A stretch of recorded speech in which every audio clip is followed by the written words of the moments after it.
Hey champs! Today I want to tell you about 3 dating tips that you should know before you go on a date with a girl. Over years of dating, I found some essential and helpful things that I would tell a friend before he goes on a date. So let's grow. Number 1 gives you a real mind shift, and this simply by changing "I hope that she will like me" to "let's see if I will like her" in your mind. That's all. Let me explain. Most guys always think, what can I do to make her like me? How should I behave? What should I say or do? And so on. But it's a whole different perspective if you change it to you being the main character, which you should be in your life anyway. This is one of those mind shifts that will alter how we see the world and how we act in it. And this one tells you that you are the prize, not her. You won't jump through her hoops. You won't try to say things that she wants to hear. You won't be a mindless minion trying to convince her you are a nice man. Women can sense this, and if she senses that you are trying hard to convince her of you, it will turn her off. So even if it's hard for you because maybe you don't have anyone that you're seeing at the moment, if you have this mindset of "let's see if I will like her," you'll be 1,000 times more attractive to a girl than if you would try to make her like you. Plus, you will be more relaxed doing the whole thing. But this is the reason why dating tips experts often recommend that you should not date one girl exclusively if you're dating at all. If you know you have options, you will present yourself in a whole different way. You basically communicate that you want her, but you don't need her. This will lead to a very powerful thing in the attraction game: outcome independence. Most men try to understand this on a superficial level and why it is attractive to a woman, but it goes even deeper on a subconscious level. It shows that you're not desperate. You must have not just options, but also positive experiences in the past if you behave in that way. It comes down to this: I'm not jumping through her hoops, I treat her in a good way, I'm kind to her, but I'm not trying to make her like me. It shows that you're not desperate. It indicates that other girls must have chosen you in the past, if that's correct or not. This is where proven psychological and social phenomena like social proof and pre-selection come into play. Very powerful things that are often underestimated in day-to-day life, since they are often working on a subconscious level. And probably the most unattractive to a woman is if you are self-depriving. Statements like, "Yeah, no woman likes me," or "I've been single for such a long time trying to find a girlfriend." It's stuff like this that tells the girl she would be better off with some other dude. You have to convey that you are choosing who's in your life and that you're picky. It means that you know your worth and what you want. This is very attractive to her. Chances increase that she will like you. And if she won't like the real you, who is not trying to impress her, you will not enjoy her company anyway.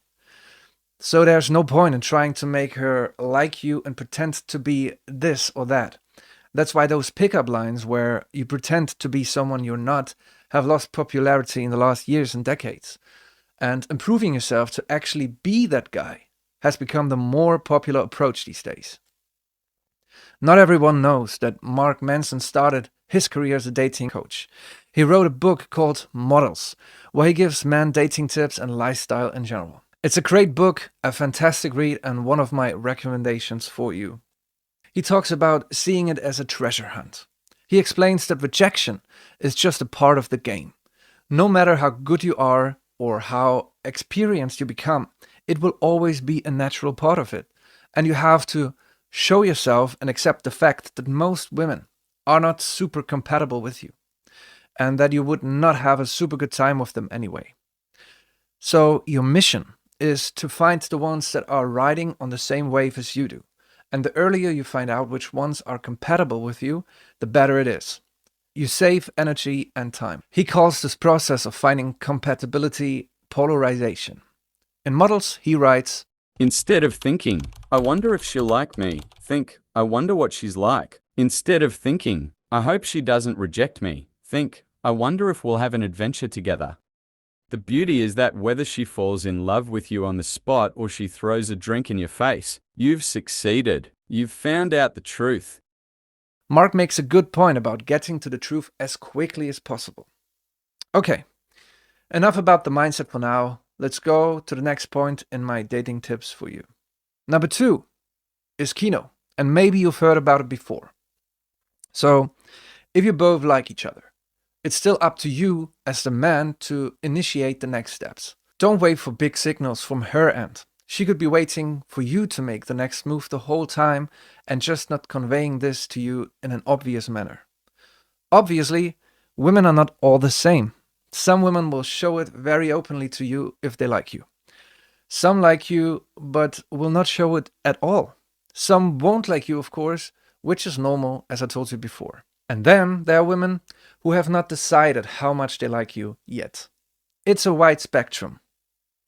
You can never know. You could always interpret situations wrongly. So, as a man, you have to initiate the next moves. But how do we bring it to the next step? Perhaps your minds have already connected in some way.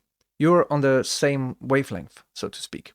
The next step is for your bodies to connect. And this is where KINO comes into play. So what is KINO? KINO is short for kinesthetics. And in this context, it means light touches. It's a real balance act. Don't come off as creepy. Don't overstep boundaries, of course.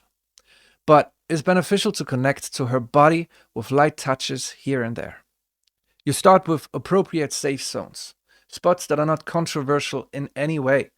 A touch on her shoulders when you say something, for example, or a little peck on her back when you have a good point about something. A little nudge on her arm when you make a joke. It's things like this. There are so many possibilities. This way, she will get used to your touches and the connection between your bodies. Again, it is also working on a subconscious level. She doesn't just like you, and that's why you are close to her and touch her, but the fact that you do those things also make her interpret it in a way like, hey, I must like this guy and have a connection with him if we're already getting this close. It sets you apart from an interaction with a random person. When you go to some place like a coffee shop, always try to sit next to her. Don't sit opposite each other. It's one of those golden rules of dating. You can much easier touch her and do KINO that way. Some experts say it's also beneficial to sit this way, again on a subconscious level, since you're both facing the same direction instead of facing each other like in a confrontation. It symbolizes that you are going the same way now and are on the same page. It's much easier to connect physically and psychologically this way. Obviously, don't overdo things and absolutely accept limits and boundaries. Even subtle hints play a big role here, and if you make her feel uncomfortable, the whole thing could go down the drain. Maybe you heard about some of those studies where waitresses get tipped more when they implement KINO in their servings and touch the customers lightly. Here are the conclusions of one study. The study concluded that touch can influence people without them realizing it, and that males and females react similarly to unobtrusive and neutral touches. It is human nature. We need certain touches for our well-being and react positively to them. Later on, you could also touch her hand by pointing out the size differences to your hands, or when you need to hurry to cross the street. How about palm reading? A great opportunity to tell her about your trip to some spiritual place and grab her hand. You see, again, there are many possibilities. Think of it like a scale. When you're just two strangers and you just said hi to each other, you're at 1. But now, when you touch her hand, for example, you slowly climb up on that scale. KINO gets her used to your touches and it makes her feel more comfortable with you. At the same time, it makes you more comfortable with naturally touching her as well. A great side effect is that it will be much easier later on to kiss her instead of going from 0 to 100 at her doorstep. When you just had normal conversations for the last couple of hours and all of a sudden you try to kiss her, it will be an awkward moment. And that is because you didn't climb on that scale.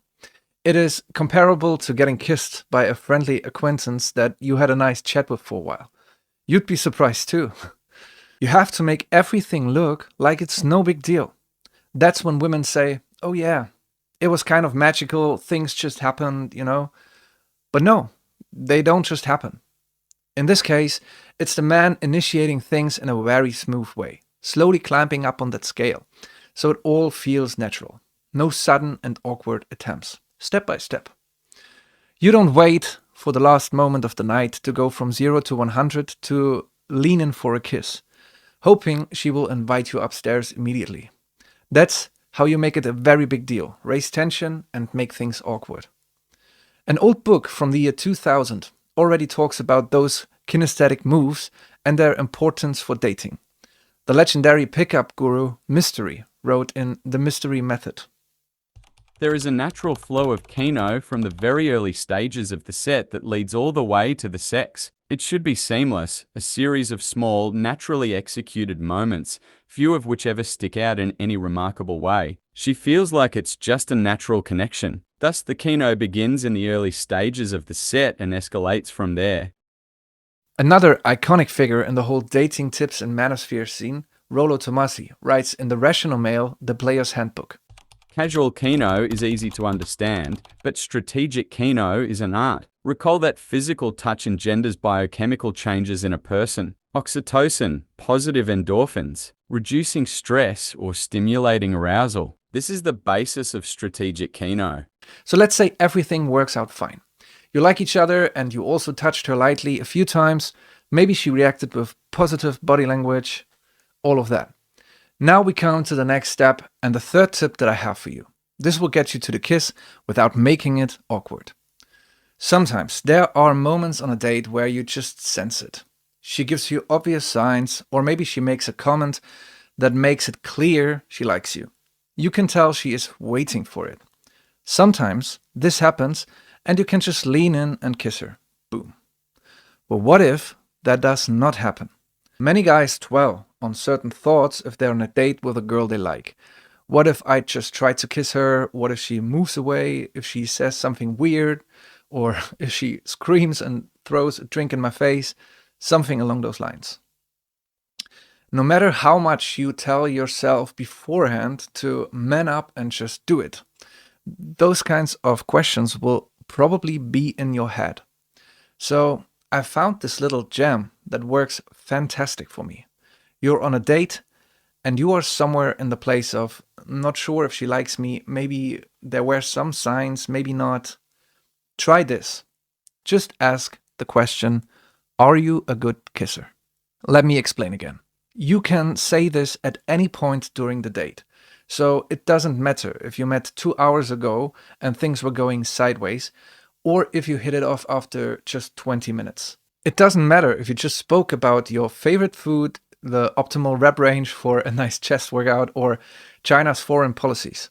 Whenever there's a small pause, whenever you think about what's the next thing that you could say, you can drop this question and change the whole interaction and dynamic in a positive direction. It truly is a fantastic move in my opinion. If you're having a good night, she will probably smile and giggle, maybe feel a bit shy that you ask so straightforwardly. You can just lean in and kiss her now. What else could happen? No girl will answer with no. Who would admit that they are not a good kisser, right? Maybe she says, yes I am, and you can say, let's see, or let me try. And then you kiss her. Boom. Same for when she would answer, I don't know. No matter what, the topic will come to kissing. You make it clear that you are not looking for a platonic friend here. You are looking to date this girl. You showed balls. It comes across as very confident. At the same time, you are not putting everything on the line and potentially make it awkward by just leaning in, or even worse, by asking for permission to kiss her. Need I remind you of those countless statements of women that they want men to take the initiative? The beautiful thing is that you can turn around any situation with this. And here's one of my personal examples. I was on a date with a girl and everything was okay. We were just talking. Nothing has happened yet, no obvious signs or comments from her side, basically no reaction in any way to KINO as well. Sometimes you get subtle clues that you can read in her body language, especially if you have some experience from being on a few dates, but nothing in this case. I couldn't tell how she felt about the whole thing. So we were sitting in a bar and there was some live music playing. We watched the musicians, talked a bit here and there, but that was it. Flying sparks looked different. I went to the toilet, took a look in the mirror, and some thoughts went through my head about this whole situation. I've spent a couple of hours with this girl here. At the moment, this could go in any direction. Will I end up going home with her? Will it just be some more chit chat and then we will go in different directions and never see each other again? What will happen next? I have to initiate the next step. I cannot just be idle. In half an hour, she'll say, I'm tired, I have to go home. And so I said to myself, yeah, I have nothing to lose here. There's only one way to find out and to turn this thing in a good direction. So I went back to the table, sat down, and she just looked at me for a moment and then back at the band playing. I said, hey. She looked back at me and then I dropped it. Are you a good kisser? All of a sudden, her whole posture changed. Her eyes got bigger, she smiled and said, do you want to try? Just as if she would have waited for it the whole time. As if it had been secretly on her mind for the last hour or so. I leaned in and kissed her. At this point, you can put her hand on her leg and you can put her arm around her, all of that. Because if you kissed each other, all those steps before will come easy too. A few minutes after we kissed, she said, so are you going to stay with me tonight? Everything changed because of this little question, this little situation that I created. So, there you go, champs. I hope this will help you as it helped me too. Try it out for yourself and let me know what happened. See you in the next video.